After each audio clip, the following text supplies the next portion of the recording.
Hey friend, welcome back to Don't Know What Time Runs Yet. We're going to do this real quick. I'm going to show you how to change a color in Canva.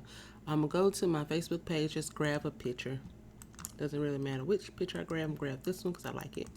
I'm going to paste it back in Canva. You can also upload it.